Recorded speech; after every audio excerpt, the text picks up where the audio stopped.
انت شايف الولد عزيز عند ابوه. انا ارد اسألك بالله، انت اللي قاعد اذا تسافر بسفر تروح 15 يوم او 20 يوم، من ترجع وعندك وليد شلون يتلقاك؟ زين كيف هذا اللي فارق ابوه وما راح يشوفه؟ فاقرا هالقصيده يوصى اهله، يوصى خوانه. اوصيك يا الفدوى الخيالك، على جود وليد دير بالك.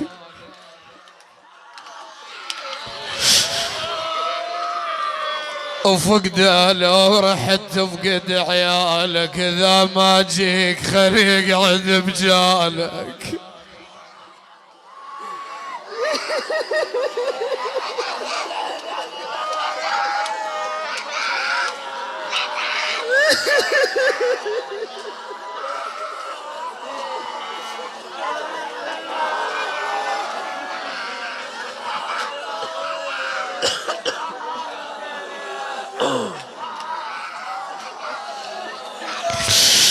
إذا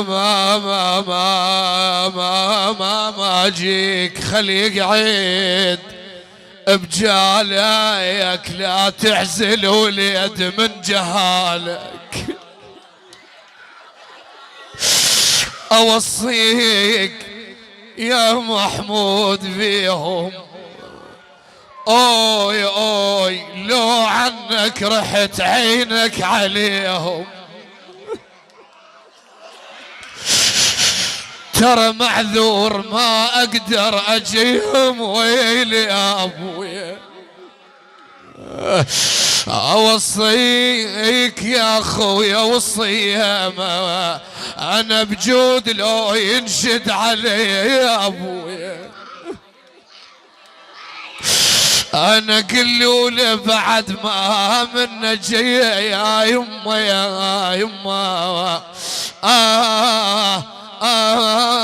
ماما يا ترى مشتاق لك يا ما يعين والله يا اخويا.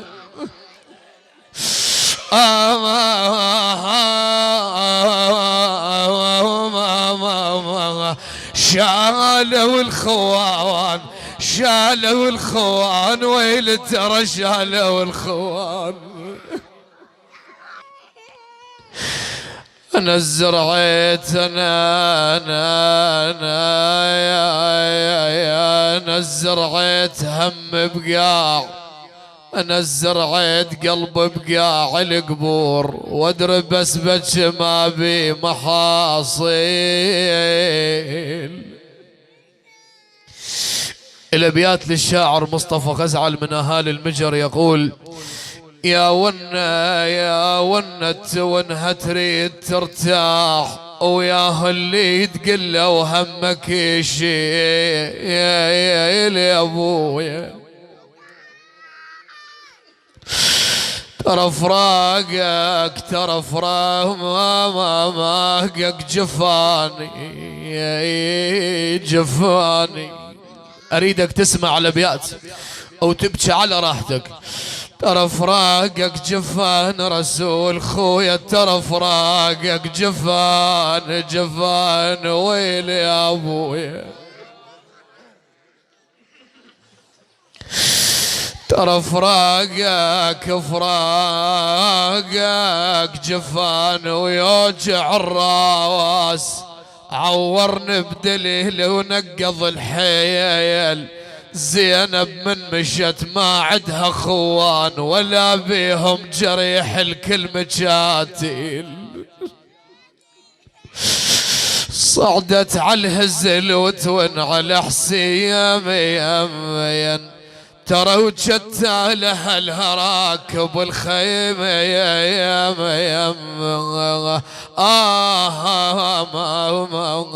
تأسى بالعباس يا الفاقد أخوها. عندما سقط أبي الفضل العباس على رمضاء كربلاء، أتاه الحسين مسرعا أخي عباس، نور عيني يا قمر العشيرة. الأخ يكسر الظهر والله، يا ابويا الما عده اخو شله بدنيته شله بدنيته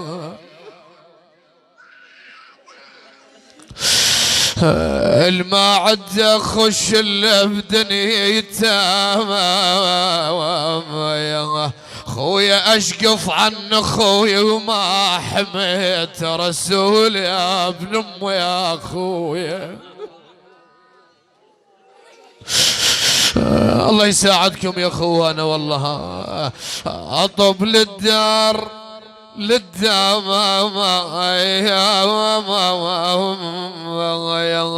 انا واتذكر محاجيك امر وانسى وعاين وانشد عليك يا ابويا. احلمي في اخويا كان ناسي انا شلون اصبر لو اني انجاب طاريك. انا يا ما قعدنا وسولفينا انا يا ما تعاتبنا وحكينا يا يمه يا يمه. خويا راما يا انا راح الاخو من بين دينا ويلي يا ابويا.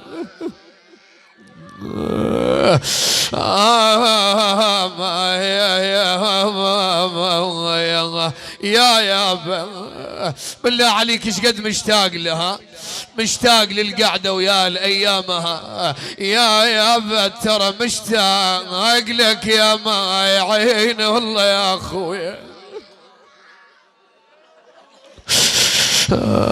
أضاف أن الشاعر عدي الكعبي هذه الأبيات بحق الشاب رسول رحمة الله عليه. أقرأ هذه القصيدة. بعدنا من المعاتب ما قضينا بعدنا وياك ما خلص حكينا. الموت تخيره ما ياك خويا شبدي انا بعد خلصت العشرة وما تجينا. اسمعوني يا ربعها اللي كنتوا تقعدون وياه اللي كنتوا تسولفون وياها يا صاحبنا ما بعد خلصت العشرة وما تجينا. القبر ضمك يا بروح الحنين.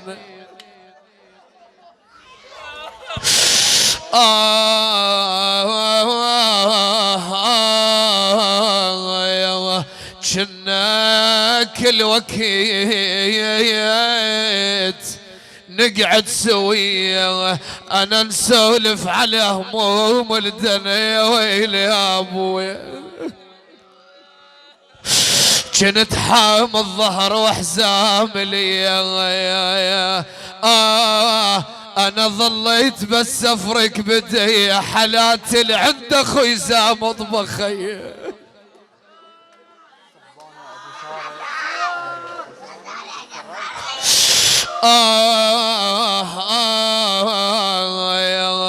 فقدناك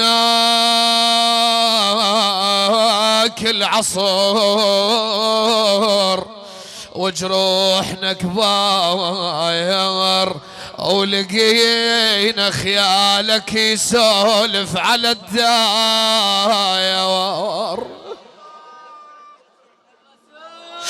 خويا مشيت رسول يا ابني مشيت وما دريت الصار ما صاير.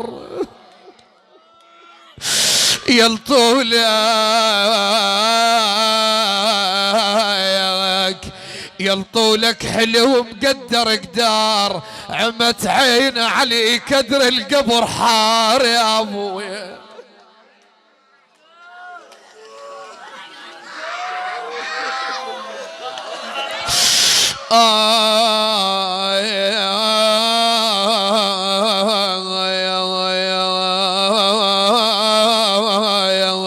خويا مشتاق لك مشتاق لك واليوم سابع وينك يا ابن امي يا اخوي.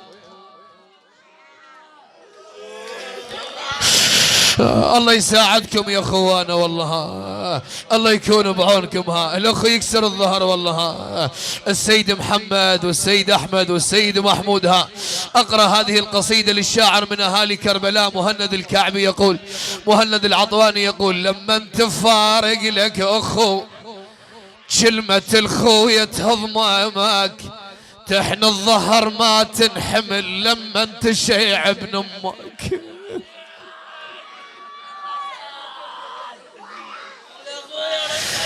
تحن الظهر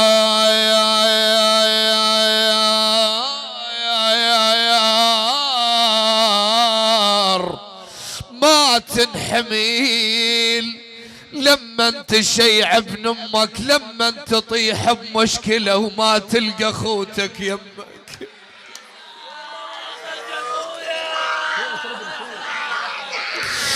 لما ما اريدك تحس بهالابيات اسمعها. لما انت فارق لك اخو كلمة الخوية تهضمك، تحن الظهر ما تنحمل لما انت شيع ابن امك. لما انت تطيح بمشكلة وما تلقى خوتك يمك، ساعتها تتمنى الأجل وتريد قاع ضمك. اشمح لا يا ويل يموت بنصها لا، واخوته ويا جنازة لما ينزلون القبر تلتم عليه اعزازه.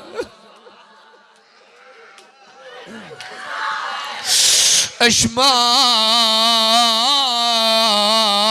يا يمه يا يمه، اشما الك صحبه بكل وكيت، عازت ابن امك عازه، لو دار وياك الزمن تحتاج من تتوازن.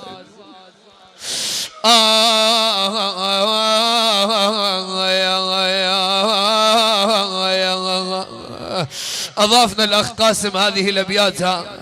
أقرأ هذه القصيدة طلبة أن أقرأها. متت يا صاحبي متت يا صاحبي وفرقتك توجع حيل،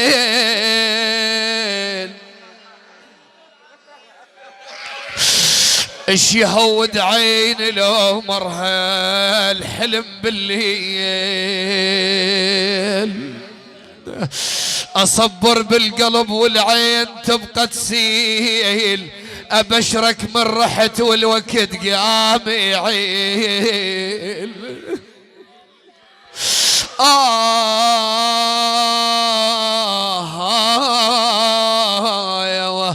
طق بي ضلع من شلت تابوتك، ما يطلع الهسه براسه ثر صوتك، محتاجك رسول خويا مو وقت موتك.